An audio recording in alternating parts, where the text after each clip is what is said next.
just going to have to hold it. All right, so here we are, and I am live with my friend Action Jackson, who just read the book Borderline, and he's going to give okay, hold on. All right, here we are. We are live with Action Jackson, my good friend, and he is going to give us his book review of Borderline. We haven't really talked too much about it, so you're going to get his raw, emotional ideas and thoughts about this book. All right, what do you think? What were your first impressions?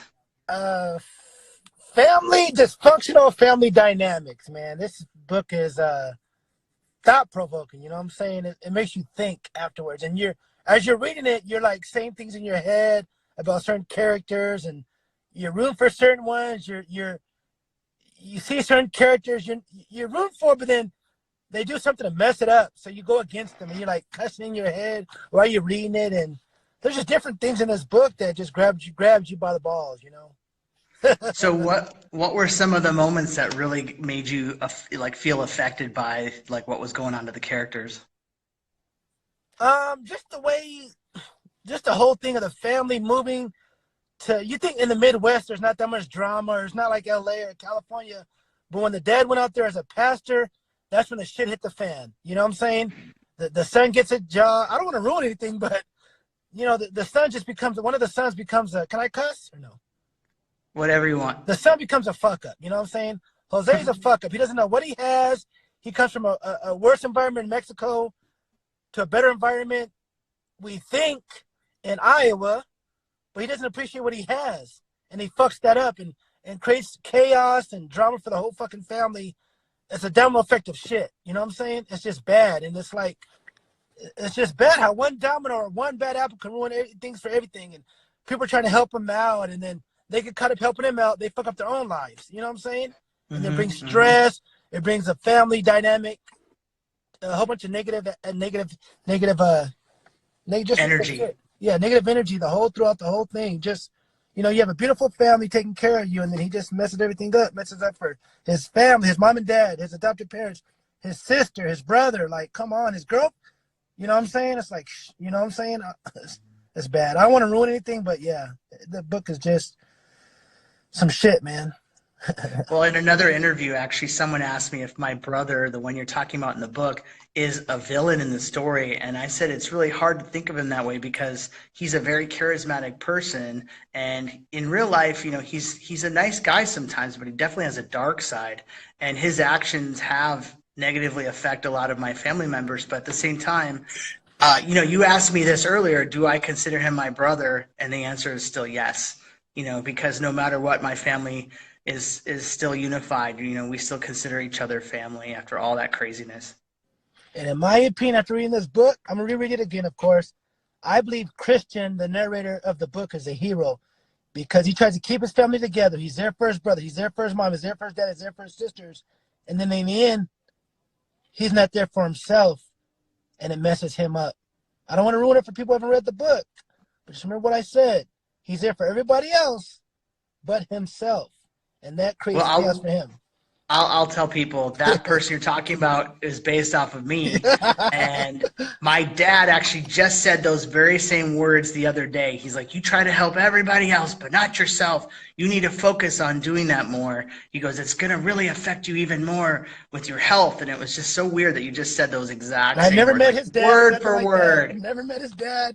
Maybe I do want to meet everybody from this book. I'm not going to lie. I'm about to Google some people up, boy. Do some Facebook stalking. Message some people. But yeah, man, this is an excellent. Who do you want to meet? Who do you want to meet? What would you say to the character? If you could meet one of the characters in this book, who would it be? Jose. What would you ask him? I'll ask him for you. Just like, why go through this path? Why? What is inside of you that made you go this route? Is it the environment you grew up in? Like, what made you go against your adoptive parents when they provided a better life for you? Like, you know, I don't get it. Like, I just don't. Like, you know what I'm saying?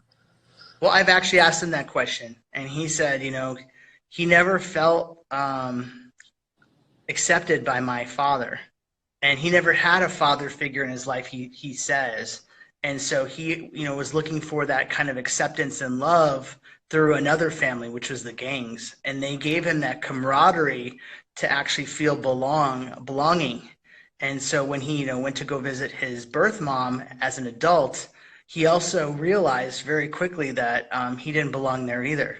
So he didn't belong in the United States with his adoptive family or with his biological mom. So he felt kind of like in the middle, lost, and that's why he decided to go into the gangs. But you know where he felt like he belonged? The most comfortable at? In prison. He felt the most comfortable in prison. After reading the book. I agree with that because there's 3 meals a day, there's structure. He doesn't have to worry about anything. He doesn't have to impress anybody or do anything. He's in jail. He knows what he has to do when he has to do it, and that's it. There's nobody. I mean, of course, there's guards there, but if he feels comfortable there, that's a sad analogy, man. Well, he's considered a legend there, you know, for all the things he's done. So he actually, those are like merit badges on his notch, you know, on his belt. He's more comfortable in a cage, caged up like an animal at a zoo, than living life and being around people that love. That's just crazy. It hits, man. Well, and the cost was his son. You know, like he could have had his son, and he could have had, you know, a really great life where he had more than a second chance. He had a second, a third, a fourth chance, maybe even more, and he squandered it for ego. And once again, I still love the guy, but it really makes me sad that, you know, he had a lot of opportunities that he squandered, you know, for what? Yeah, it's true. But then him and his attitude caused the dad to drink, the mom to worry, the sister to join a gang and do something she didn't want to do, really. And then your character, Christian, heart attack. So... Well, so all those things you just said are things that the character does. I don't know if I want to pin all that stuff on the real person. Well, yeah, but I'm saying the character in the book. The character in the book created this shitball for the whole family, and made it worse because you know the character made the dad in the book drinks, the sister joins a gang, the other sister, you know what I'm saying? Everybody gets all fucked up chasing after Jose and worrying about his care and his health and his well-being. But in the end, they're not worried about their own because they're chasing this guy around everywhere throughout the town of, how do you say Iowa? How do you say city? Sioux City. Sioux City, yeah. Iowa. Sioux City, Iowa, in the Midwest, boy. God damn you, Jose, bothering me, boy. I need to talk to you. So what do you think the themes of this book are? Shit. Damn. That's kind of... what did I say? What was I thinking earlier? I forgot what I said earlier when I was reading it. Like, just family, a tragic family dynamic. I shouldn't say tragic. I gotta think of a better word. But I know it has to do with family dynamics because everybody's just, I can't think of a theme. It's just hard to think of something because damn, I'm stuck right now. Well, there, you know, some of the themes that I could suggest are family, forgiveness, second chances, you know, overcoming adversity. Those are all the takeaways that I wanted to, you know, evoke in the book as I wrote it. But can you see why it was really hard for me to want to write this book? Yeah, I can see, because you got to go back to those times in the 80s and 90s or whatever, 2000, dig up things you may not want to talk about. You may not want to bring up because you're affecting other people, and they're probably reading it like, what? And then, but maybe this is, you know, therapeutic for you writing this, you know? Maybe it helps things like, you know what I'm saying? Yeah. Everybody knows what's on your mind. Everybody, your family can read this and be like, damn, like, you know, because it affected you. At that age, you probably didn't say anything because you didn't know how to say it. But now you're an adult, older, wiser. You know how to convey those messages, and you put it in creative thing. So, hey, we don't have to get into details about this, but you and I talked about this briefly before this video chat, and some of the things that had happened in the book has happened to you. And it actually was really interesting to hear you say that because, and like I said, I won't get into the specifics, but it was cool to know, like, I wasn't alone, or, of course, weren't alone. Like, when you write something like this, you know, this book, other people can identify with the craziness that happens, you know? I mean, what are your thoughts? A couple parts I was like, I chuckled because I remember me being a young kid and just like, oh damn, like I could see that happened to me. Like I was reading that part, started laughing on one of the parts, and was like, wow, this is kind of. I looked, I was like, this is kind of funny because this happened to me, like kind of the situation. But yeah, a lot of people can identify with that one bad scene in a family. You know what I'm saying? That brings the whole family down.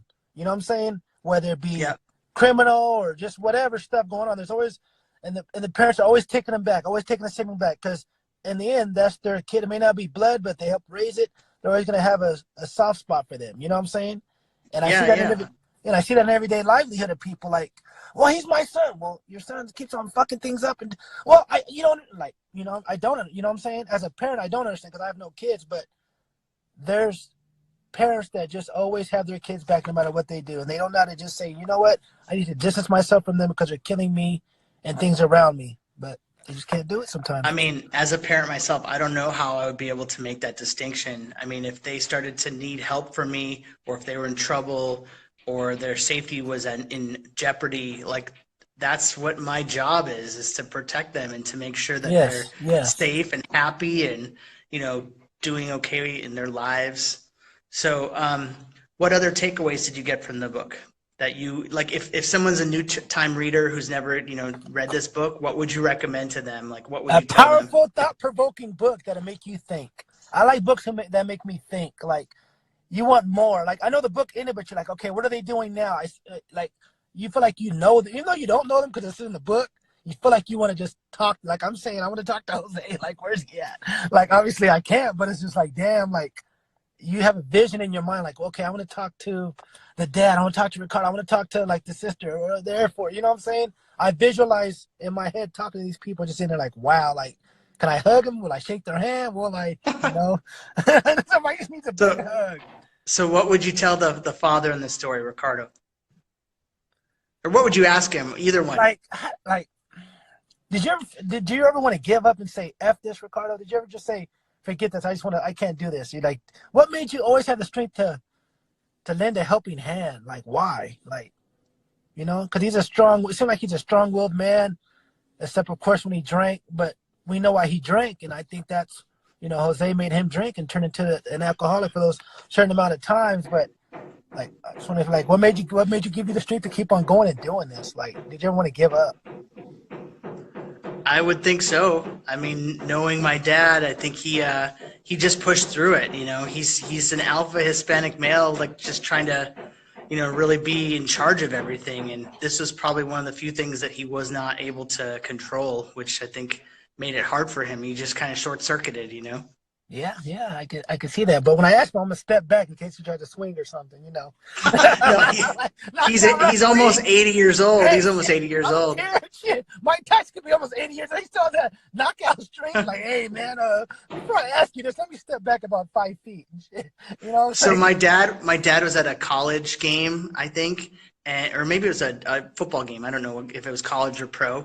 But as he was leaving the stadium, these hecklers came and they were like yelling at him. And there was 5 of them. And my dad, you know, in his 70s, was like, "Still, let's go. Come on, I'll fight all you guys." See, I already know how those people think, man. They got that, like, you know. And you know, actually, I got that from him, you know, that fighter mentality. Like, you're not going to F with me. Like, I am a fighter. I'm, you know, the ball may pass, but you will not. Like, I'm the guy who's going to be stopping you if you're going to, you know, try to mess with me.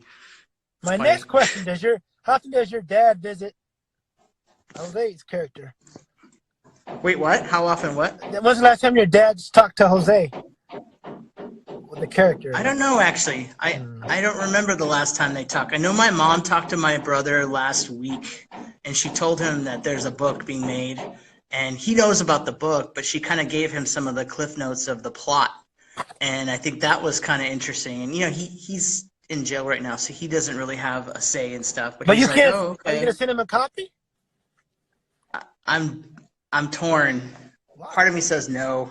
And you know, the reason why my mom asked me that yesterday, and I said no, because if, like, in jail, you don't get to, like, keep stuff in a place and have it stay there. Like, if someone wants to mess with you, they can take your stuff out of your cell, either the guards or the prisoners. And if they read that book, I don't know, you know, what could happen. Like, they may bully him or something. I don't know. Then they'll kind of know about his family and situation, and I don't think that that's a good idea. True, yeah. But I don't know. I'm kind of torn on that. How much more time does he have? Like maybe 7 to 10 years. Still, damn. That's a long time. It'll be a movie by then. They'll probably be watching that movie on the TV in the jail. Get Out Good Behavior 5. Yeah, I hope so. Damn, man. So what do you want to tell the character, the sister character? I'm glad she Carla. I mean, I can see what I want to tell her. Thanks for turning her life around. You know, she could have went down the wrong path because that incident that she had could have changed her whole life. If she would have had charges pressed against her, her whole life would have been changed. You know what I'm saying? Now she's a woman with kids, and I think she's married, her husband or something, another husband. She seems to got her life together. You know what I'm saying? She changed. She went to the military, and she was a sheriff. You know what I'm saying? She worked in the jail, and life can change, man. A lot of people think like because you had some bad episodes, that's not the end of your life. You always have a chance to change for the better a lot of times. It's just the path you choose to take, you know? No, I 100% agree. And you know, I think, she just decided the minute she decided to turn her life around was when she had her first daughter. And she told me that was the turning point. That's when she knew, like, she had to step it up.